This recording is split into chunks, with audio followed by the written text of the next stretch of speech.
We are 2 days away from the NBA Finals in a matchup where these teams have not seen each other at the NBA Finals in almost 30 years. And this matchup is very interesting. And it's closer than a lot of people realize. The Spurs are red hot. They just beat the defending champs in a 7 game series. And they took game seven away, which I think is definitely the most impressive feat of the series. They also took game one in an away game, but I think that game seven is by far their most impressive feat. But the Knicks are on a tear right now. The city is hungry. The players are hungry. The coaches are hungry. Everybody's playing like it, acting like it, and I think it's extremely entertaining. They just beat the Cavaliers in four. The Cavaliers, they're not the best team. They've struggled, and they're a relatively new team. They acquired James Harden towards the middle of the season, and they were figuring stuff out. But with all that being said, this is a team that beat the number one seed in the East. And now, if you ask me how good are the Pistons really, that's a topic for a completely different video. And I think I will make that video just talking about certain teams that did not perform how a lot of people expected them to. But before I get too sidetracked, the New York Knicks have lost 2 games in this postseason. And it was 2 games against the Atlanta Hawks. Two extremely close games, might I add, that they just ended up breaking down towards the end. But the most impressive thing about the New York Knicks is that everything seems so fluid. They create opportunities so easily. They play a very selfless way of basketball. If you look at how the Cleveland Cavaliers play and how the Knicks play, it's just day and night. I mean, the Cavaliers play ISO ball, set me a pick, create bad matchups, and just hope we make a basket. But the Knicks are playing a very interesting form of basketball where they're utilizing screens and they're utilizing matchups and off ball pressure so well.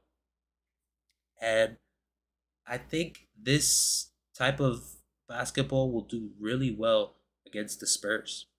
Spurs are very young. It'll be interesting to see how they adjust and what matchups we're going to see in these NBA finals. Especially especially the Wembenyama matchup. You have two very good centers, Carl Anthony Towns, who's developed defensively very well this year, and then you have Mitchell Robinson, which is a very well defender as well. But the only issue I have with that core on Wembenyama is both of them get into foul trouble very often. In the games that you watch where they're close to losing, like the Philadelphia series, it was really when Carl Anthony Towns and Mitchell Robinson found themselves in foul trouble, and Jalen Brunson. Those are really the only close games they've had this postseason, is when they have to sit their most important players, their star players. Um, and it'll be interesting to see how they play against Wembanyama, who, in my opinion, gets a decent amount of fouls, but it's granted, it's a lot of shoving, it's a lot of, slaps to the hand, slaps to the elbow, because he's so lengthy. It's hard to try to get a hand on that ball. Um,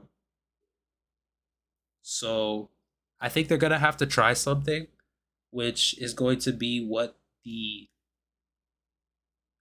Thunder tried to do the first game, which was try to put Caruso on him at first when he doesn't have the ball, and then maybe have Carl Anthony Towns a little bit lower to help.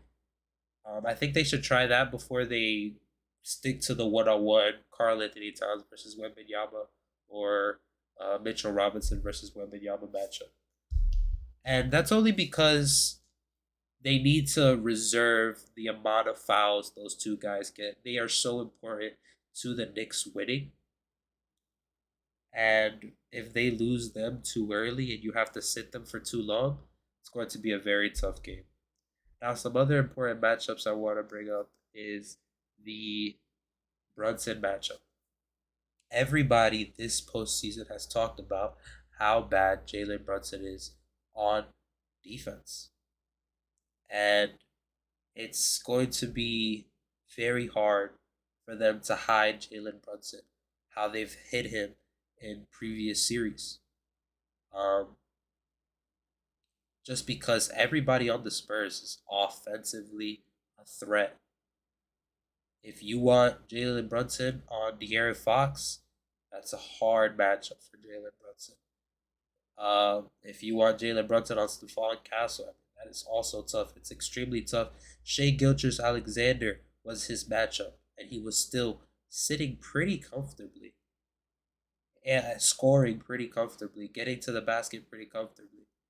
You also have Champagny, which I believe they'll have Brunson on Champagny just because Champagny, for the most part, is looking for the 3-pointer. He's looking for the catch and shoot.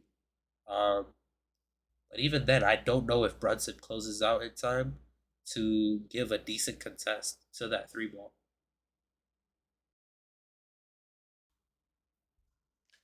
And it's also going to be very interesting to see what the Spurs and Knicks come up with the benches, because the bench for the Spurs right now are averaging 41.7 points for the season, and that's 10 points better than the Knicks' bench. But the Knicks do utilize their starters a whole lot more than the Spurs. The Spurs give Wembanyama a lot of time, a lot of rest. Um, he's playing a lot more in this postseason, but they do tend to give him a lot of rest, and it doesn't necessarily bite them or haunt them when he comes off.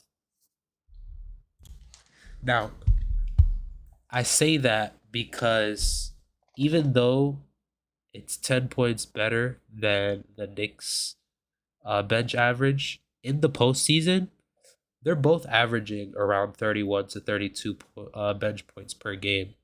And that's mostly coming from players like Harper, Keldon Johnson.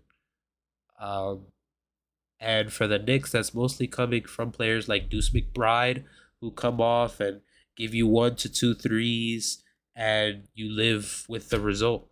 And Mitchell Robinson as well with the uh, the pick and roll. So I think it's going to be very interesting how the benches clash in this series. And the last contributing factor is the home court advantage. I always say this, but the first team to win an away game most of the time wins the series. And I think it's just so that you can prove that you can take a game away. We're talking about fans that are screaming. We're talking about thousands of fans that are screaming.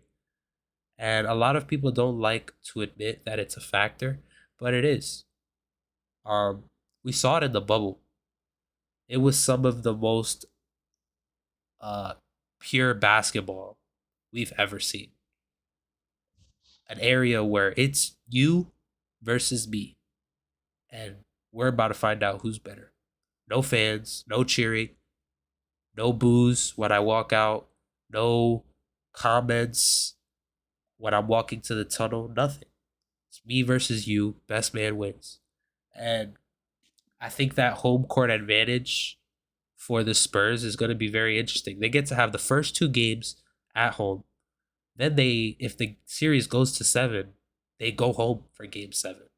So that's another contributing factor uh to whether or not either team can take it. Who's gonna win the first home away game?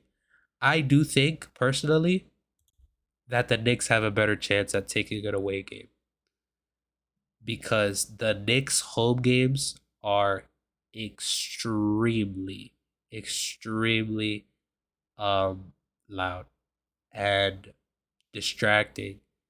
We're talking if you look at that Cavs game, that first Cavs game, the Cavs were up 20 points and lost. They were up 20 points in the fourth and lost. And I think it was a lot of that spiritual presence from the fans. The fans could have started clearing out. The fans could have stopped cheering every time Brunson scored. But they were there and they were hungry. And they did not stop believing for a second that the Knicks were going to come back and take this series. So, yeah, I mean, that's pretty much it. I personally am going to be watching this series very close. I probably will catch every single game. I don't know if I'm going to be making videos after every game. Maybe maybe after game 2 and then after game 4, I'll make a video because I think we could get a good grasp on where the series is gonna go after game 2, and then see how right or wrong I was after game 4. But yeah, that's pretty much it. Thank you for listening to me yap for around 10 minutes. It's been a pleasure. Peace. I just realized that after recording this video, I didn't give my official prediction.